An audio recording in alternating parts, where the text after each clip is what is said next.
What's good, Winter Circle? Welcome back to another video. What's good?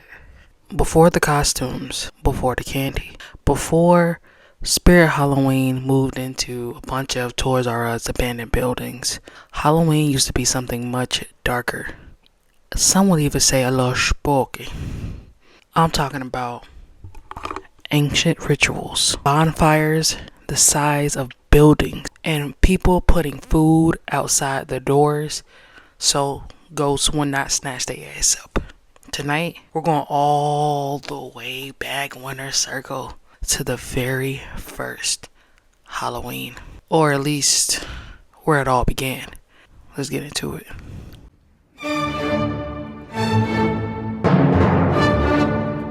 Picture this, Winter Circle. Over 2,000 years ago, in Ireland and Scotland, people weren't worried about going costume shopping, getting candy, none of that. Not even the pumpkin spice, and I know some of y'all love that nasty ass pumpkin spice. I don't understand it, but I digress. They were worried about surviving the damn winter. This time was known as the Samhain. It's pronounced Samhain. I know when you look at it, it don't look like it says it's pronounced that way, but it is. Trust me, Winter Circle. Actually, Winter Circle, do not trust me. My country ass still was saying it wrong. It's Samhain, not Samhain. It marked the end of the harvest season and the beginning of a very long, cold, and dark half of the year. And people believed that this exact time of the year was when the veil between the living and the dead was the thinnest. Basically, kind of like if you ever celebrate Day of the Dead, this was when your dead relatives, your ancestors, your whatever you want to call them, they were able to pull up to the family reunion uninvited. You could see them clear as day. They was right there, Winter Circle. And keep in mind, it wasn't always the nice ones either. Alright, it wasn't always the cool spirits that you can kick it with. These weren't always the Casper the Friendly Ghost. Okay. Yeah, sometimes creepy spirits, fairies, demons, they all was coming through. Spooky season back then was the living and the dead coming together as one.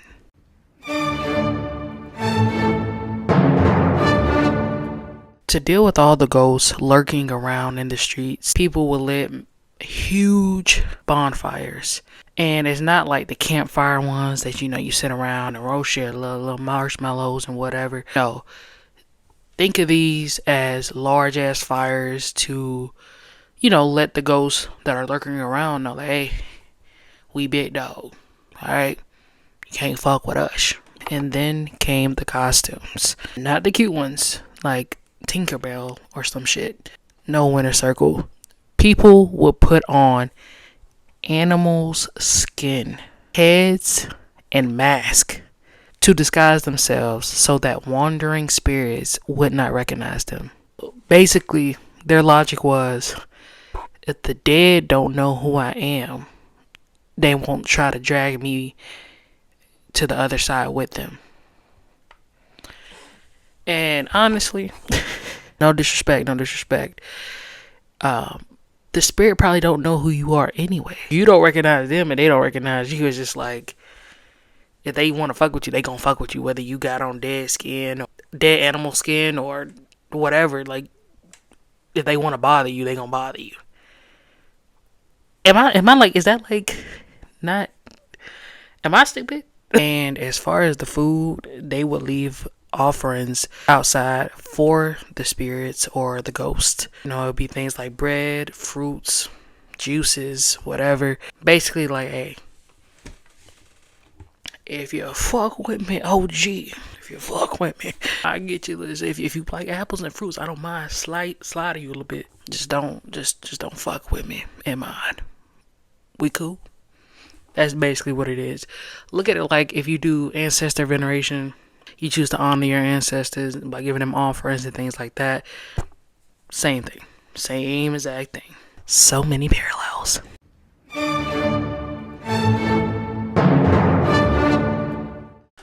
So, of course, here comes the church.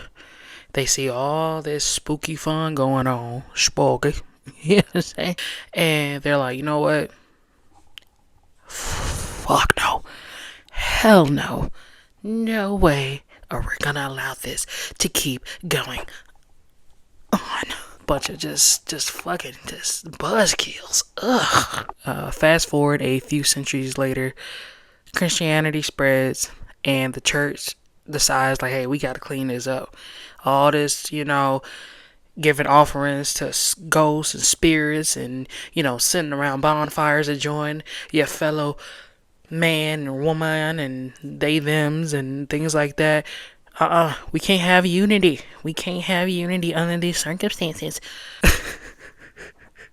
The way they decided to clean all this up is creating All Saints Day, which is November 1st. This is supposed to honor the saints and the martyrs. I can never say this damn word. Instead of, kicking it with the spirits. Boring.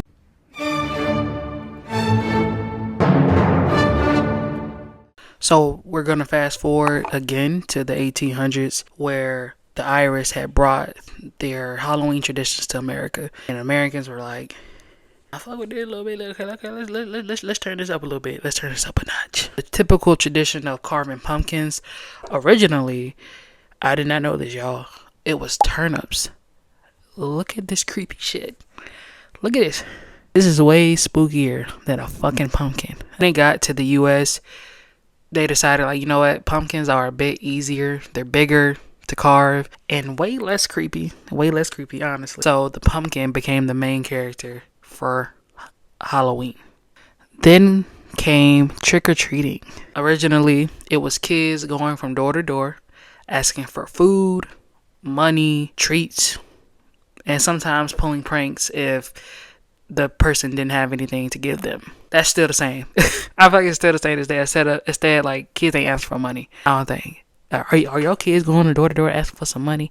I don't think that's a smart thing to do. I even remember, y'all, like, Winter Circle, when I was in middle school, there was just like, I don't say rumor, but they were saying like neighborhood with the big houses, they always give out money.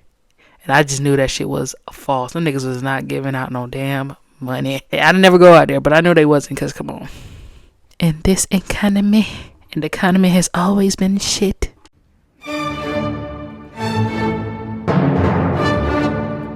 By the early 1900s Winter Circle, Halloween had become more about parties, costumes, candy, and, good old capitalism.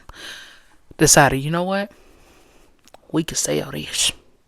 Now, billions of dollars are spent every year during spooky season, during the Halloween season, on decorations, costumes, candy. You paying $50 to go to a haunted house for a man just to chase you with a chainsaw for an hour.